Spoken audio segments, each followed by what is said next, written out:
सुप्रभात। अथ गर्भ गीता। अथ गर्भ गीता, यह हमारी आज की आध्यात्मिक चर्चा का विषय। श्री कृष्ण भगवान जी का वचन है कि जो प्राणी इस गर्भ गीता का सद्भावना से विचार मनन करता है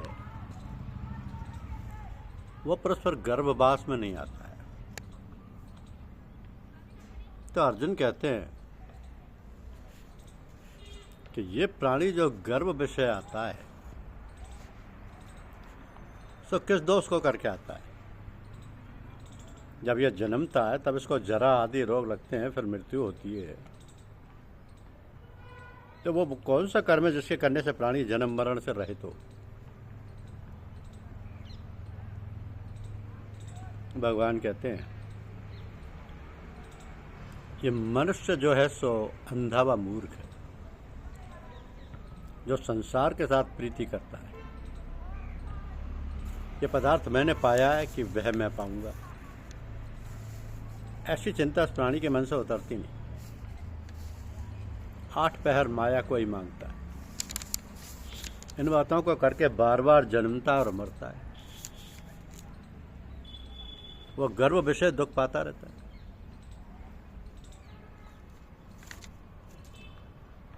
तो ये मन मस्त हाथी की नाई है। तृष्णा इसकी शक्ति है। ये मन तो 5 के वश में है, काम क्रोध लोभ मोह और अहंकार। इन 5 में अहंकार बहुत बली है।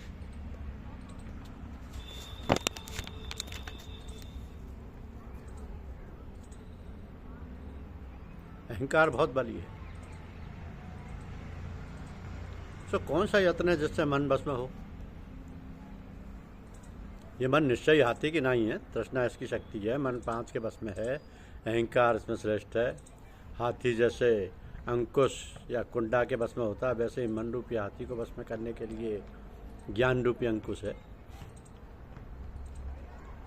तो अहंकार करने से जीव नरक में पड़ता है। जो एक तुम्हारे नाम के लिए वनखंडों में फिरते हैं, एक बैरागी हुए हैं, एक धर्म करते हैं, इनको कैसे जाने। जो वैष्णव है वो कौन है। भगवान कहते हैं एक मेरे ही नाम के लिए वनों में फिरते हैं, वे सन्यासी कहलाते हैं।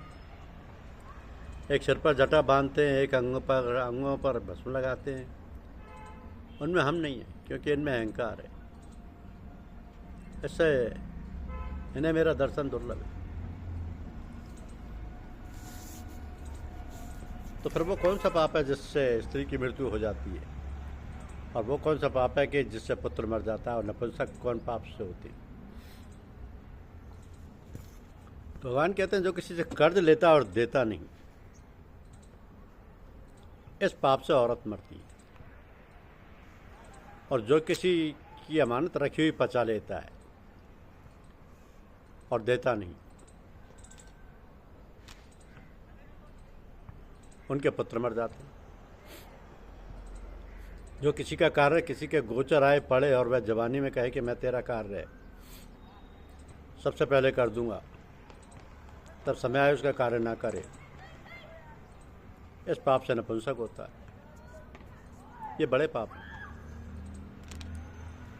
तो फिर कौन सा पाप मनुष्य को सदैव रोगी रहता है। मनुष्य किस पाप से, किस पाप से गधे का जन्म पाता है, स्त्री का जन्म तथा टट्टू का जन्म क्यों कर पाता है, और बिल्ली का जन्म किस पाप से होता है।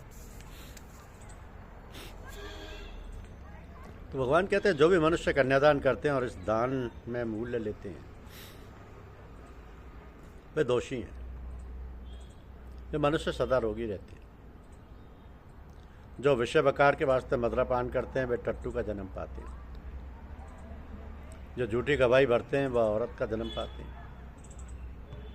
जो रसोई बना के पहले आप भोजन कर लेती हैं और पीछे परमेश्वर को अर्घ्यदान करती हैं, वह बिल्ली का जन्म पाती हैं। और जो मनुष्य अपनी झूठी वस्तु दान करते हैं औरत को, औरत का जन्म पाते हैं, वो गुलाम औरतें होती। तो फिर कई मनुष्यों को आपने स्वर्ण दिया है, सो उन्होंने कौन सा पुण्य किया? और कई मनुष्यों को आपने हाथी घोड़ा रथ दिए हैं, उन्होंने कौन सा पुण्य किया है? भगवान बोलते हैं जिन्होंने स्वर्ण दान किया है उनको घोड़े वाहन मिलते हैं, जो परमेश्वर के निमित्त कन्यादान करते हैं सो पुरुष का जन्म पाते हैं। तो भगवान जिन पुरुषों के अंदर विचित्र देह है उनमें कौन सा पुण्य किया है? किसी किसी के घर संपत्ति है, कोई विद्यावान है, कोई, उन्होंने कौन सा पुण्य किया है? तो जिन्होंने अन्नदान किया है उनका सुंदर स्वरूप है, जिन्होंने विद्या दान दिया वे विद्यावान होते हैं, जिन्होंने संतों की सेवा की है वो पुत्रवान होते हैं।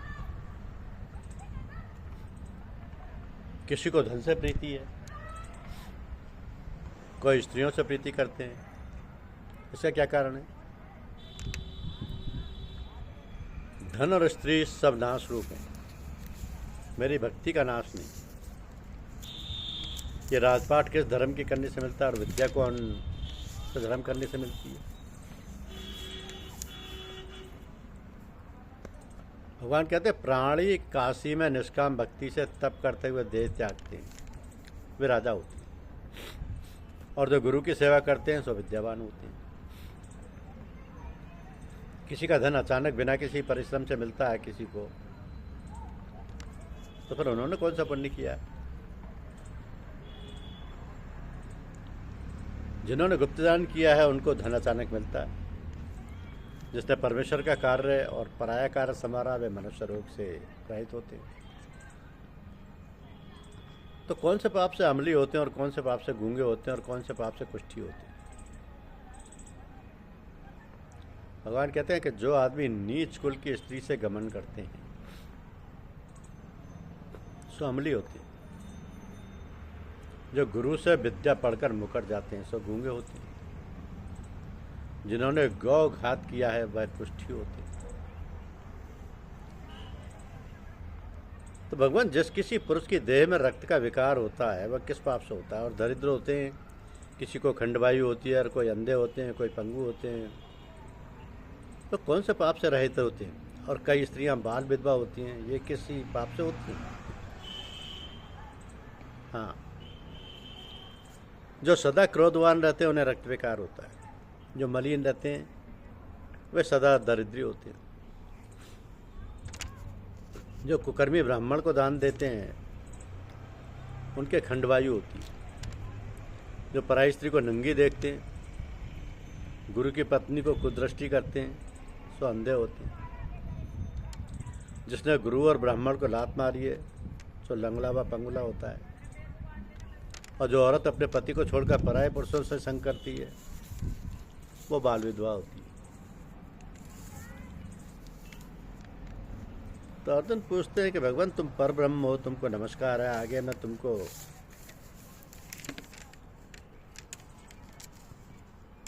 तुमको जानता था परंतु अब मैं ईश्वर रूप में जानता हूँ कि हे पर ब्रह्म गुरु दीक्षा कैसे होती है सो कृपा करके कहो। तो अर्जुन तुम धन्य हो, तुम्हारे माता पिता भी धन्य हैं जिनके तुम्हें ऐसे पुत्र हो। सारे संसार का गुरु जगन्नाथ है, विद्या का गुरु काशी, चारों वर्णों का गुरु सन्यासी है। सन्यासी उसको कहते हैं जिसने सबका त्याग करके मेरे विषय मन लगाया हो। सो ब्राह्मण जगत गुरु है। हे अर्जुन ये बात ध्यान देकर सुनने की है कि गुरु कैसा करें, जिससे सब इंद्रियां जीती हों, जिसको सब संसार ईश्वर में नजर आता हो और जो सब जगत से उदास हो। ऐसा गुरु करें जो परमेश्वर को जानने वाला हो और उस गुरु की पूजा सब तरह से करें। जो गुरु का भक्त होता है और जो प्राणी गुरु के सम्मुख होकर भजन करते हैं उनका भजन करना सफल है। जो गुरु से विमुख है उनको सप्तग्रास मारे का पाप है। गुरु से विमुख प्राणी दर्शन करने योग्य नहीं होते। जो गृहस्थी संसार में गुरु के बिना है चांडाल के समान है। जिस तरह मदरा का भंडार हो उसमें जो गंगा जल है जो पवित्र है, इसी तरह गुरु से विमुख का भजन सदा अपवित्र होता है। उसके हाथ का देवता भी नहीं लेते, उसके सब कर्म निष्फल हैं। कुकर, सूकर, गदर्भ, काक ये सब की सब योनियों से बड़ी खोटी योनि है। इन सबसे वह मनुष्य खोटा है जो गुरु नहीं करता। गुरु बिना गति नहीं होती, अवश्य नरक हो जाएगा। गुरु दीक्षा बिन प्राणी के सब कर्म निष्फल होते हैं। जैसे चारों वर्णों को मेरी भक्ति करना योग्य है, वैसे गुरु धार के गुरु की भक्ति करना योग्य है। जैसे गंगा नदियों में उत्तम है, सब व्रतों में एकादशी का व्रत श्रेष्ठ है, वैसे ही अर्जुन शुभ कर्मों में गुरु सेवा उत्तम है। गुरु दीक्षा बिना प्राणी पशु योनि पाता है, जो धर्म भी करता है सो पशु योनि में फल भोगता है, 84 योनियों में भ्रमता रहता है। तो गुरु दीक्षा क्या है? धन्य जन्म है उसका जिसने प्रश्न किया है। गुरु दीक्षा के 2 अक्षर हैं हरिओम, इन अक्षरों को गुरु का कहता है। ये चारों वर्णों को अपनाना श्रेष्ठ है। जो गुरु की सेवा करता है उस पर मेरी प्रसन्नता है, वह 84 से छूट जाएगा। जन्म मरण से रहे तो नरक नहीं भोगता।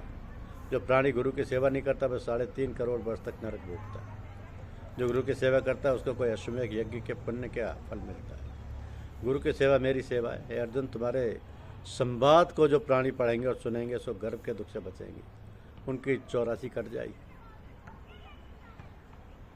यह है गर्भ गीता। श्री कृष्ण भगवान जी के मुख से अर्जुन ने श्रवण किया है। गुरु दीक्षा लेना उत्तम कर्म है। उसका फल यह है कि नरक की 84 से जीव बचा रहता है और भगवान बहुत प्रसन्न रहते हैं। धन्यवाद। यूट्यूब चैनल को लाइक और सब्सक्राइब अवश्य कीजिए। शुक्रिया।